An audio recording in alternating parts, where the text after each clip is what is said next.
नमस्कार मित्रांनो, स्वागत आहे आपल्या चॅनलचा अजून एका नवीन व्हिडिओमध्ये. तर आज आपण चाललेलो आहे श्री क्षेत्र औदुंबर आणि आज आपल्या संगत आहेत विनायक कुरणे.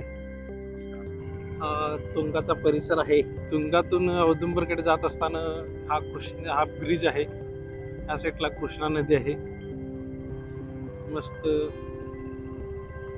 गार पाणी आहे.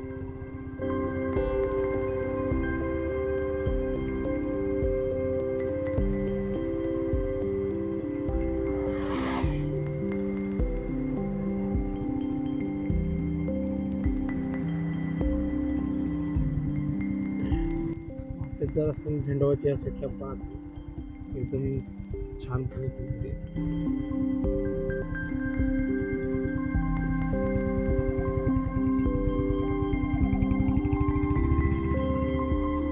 आपल्याला समोर जी दिसते चोपडेवाडी आहे.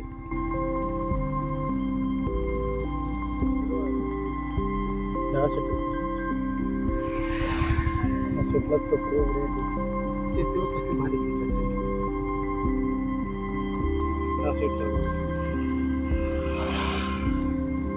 ते ऊस चालू झाला रे झालं इथलं आहे ना.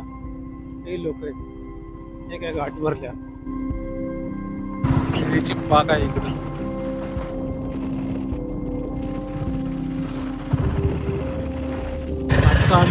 आता बिनवडीच्या इथं मंदिर आहे कृष्णाचं. मंदिर आहे.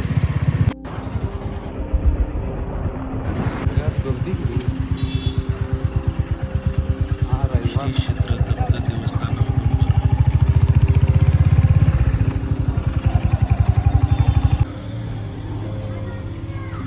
दिगंबरा दिगंबरा श्रीपाद वल्लभ दिगंबरा.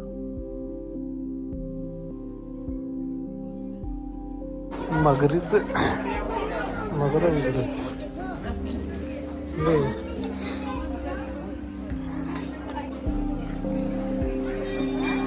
औदुंबर देवस्थानाचे प्रमुख वैशिष्ट्य म्हणजे सांगली शहरापासून 25 किलोमीटर अंतरावर आहे. हे स्थान नरसोबावाडी व गाणगापूर प्रमाणेच आहे. औदुंबर हे दत्त संप्रदायातील महत्त्वाचे स्थान आहे. श्री नरसिंह सरस्वती दत्तगुरूंचे दुसरे अवतार यांनी येथे चतुर्मास्य वास्तव्य केले होते. येथे निसर्गातच औदुंबराची अनेक झाडे असल्यामुळे या गावाला औदुंबर नावाचे पडले. मंदिराचा परिसर शांत आणि प्रसन्न आहे. येथील दगडी बुरुज, दीपमाळा आणि नरसिंह सरस्वतीच्या पादुका देखील आहेत. नदीकाठी सुंदर घाट बांधलेला देखील आहे. येथे विमल पादुकांचे दर्शन अत्यंत पवित्र मानले जाते. भाविक आपल्या मनोकामना पूर्तीसाठी येथे दत्तगुरूंचे नामस्मरण करतात आणि दत्त जयंती आणि गुरुपौर्णिमा हे उत्सव येथे मोठ्या उत्साहाने साजरा केले जातात. ह्या साईडला श्री क्षेत्र औदुंबर महत्त्व लिहिले आहे थोडक्यात.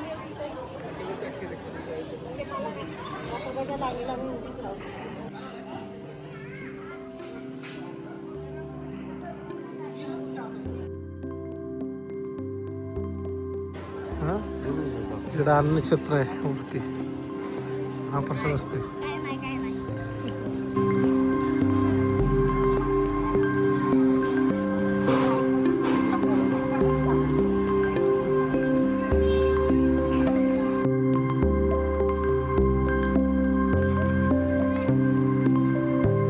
पलीकडे इकडे मंदिर आहे रे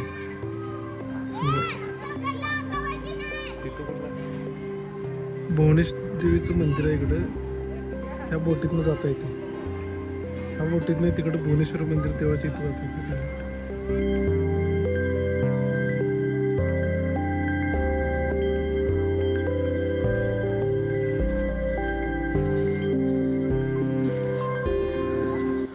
ह्या साईडला ब्रह्मचैतन्य मंदिर मठ आहे. तुम्ही पाहू शकता की आजूबाजूला किती सुंदर हिरवळ, शेजारी कृष्णा नदी आहे आणि अशा ह्या सुंदरशा अशा निसर्गरम्य परिसरात श्री क्षेत्र औदुंबर वसलेले आहे. दत्त महाराजांचं आता आम्ही दर्शन घेतलेलं आहे. इकडं महाप्रसाद होता. महाप्रसादाचाही आस्वाद घेतलेला आहे. शिरा व भात आहे आणि आमटी आणि भाजी असते. मस्त एकदम गरम गरम खाल्लेलं आहे. हिने तर तावच मारला आहे. नाही, प्रसाद हा घ्यावा लागतो.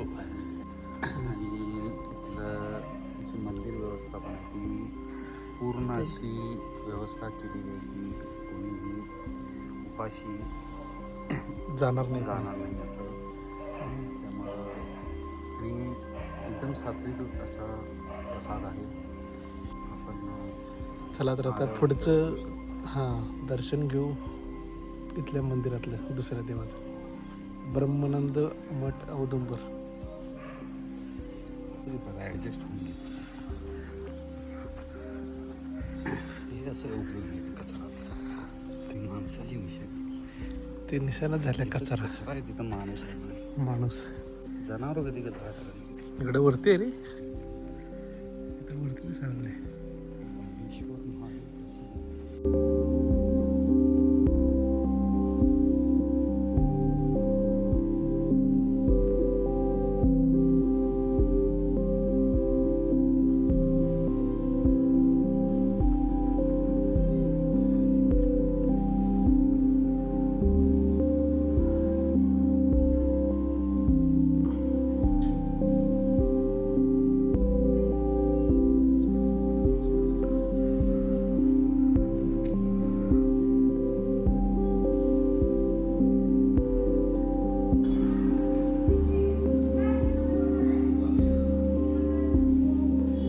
दत्त मंदिराच्या नंतर येथे भुवनेश्वर देवीचं प्राचीन मंदिर आहे, जे दगडी व हेमाडपंथी वस्तूंनी कलेचे उत्तम नमुना आहे.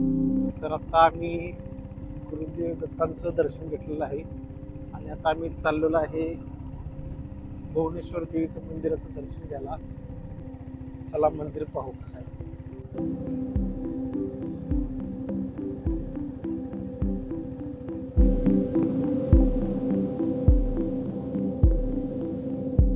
श्री भुवनेश्वर देवस्थान भिलवडी हे मंदिर अंदाजे 800 वर्षापूर्वीचे असून हे हेमाडपंथी शैलीत बांधलेलं आहे.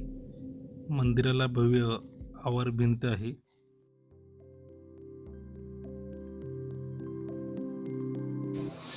मंदिरच काम चालू आहे.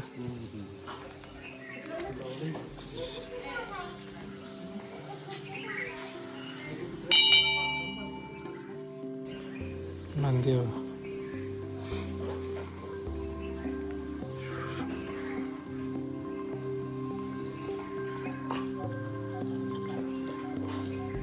भुवनेश्वर देवाचं मंदिर हे सांगली जिल्ह्यातील भिलवडी येथील भुवनेश्वर वाडी भागात आहे.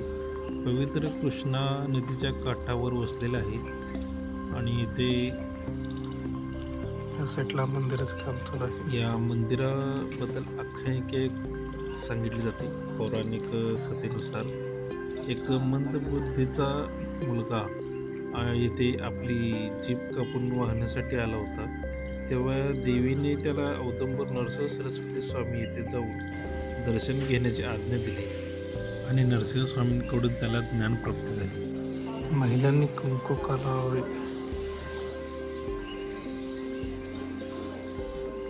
मंदिराच्या आवारात हनुमान देवाचं मंदिर आहे आणि आवारामध्ये चौतारा आहे.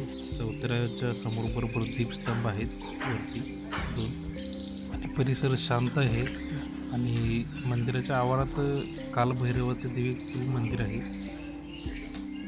हे मंदिर शांतता आणि आध्यात्मिक शांतीसाठी ओळखले जाते आणि मंदिराचा परिसर खूप मोठा आहे. तर मित्रांनो, आपला व्हिडिओ कसा वाटला हा नक्की कमेंट करून सांगा. असेच नवनवीन व्हिडिओ तुम्हाला पाहास मिळतील. अशा पद्धतीने छोटासा हा औदुंबरचा भुवनेश्वर देवीचं मंदिर. तर आपण हे दोन्ही इथल्या मंदिरांचे दर्शन घेतलं आहे आणि तुम्हाला कसे वाटले हे नक्की कमेंट करून सांगा. तोपर्यंत टाटा, बाय बाय, धन्यवाद. पुन्हा भेटू दुसऱ्या अजून एका नवीन व्हिडिओमध्ये.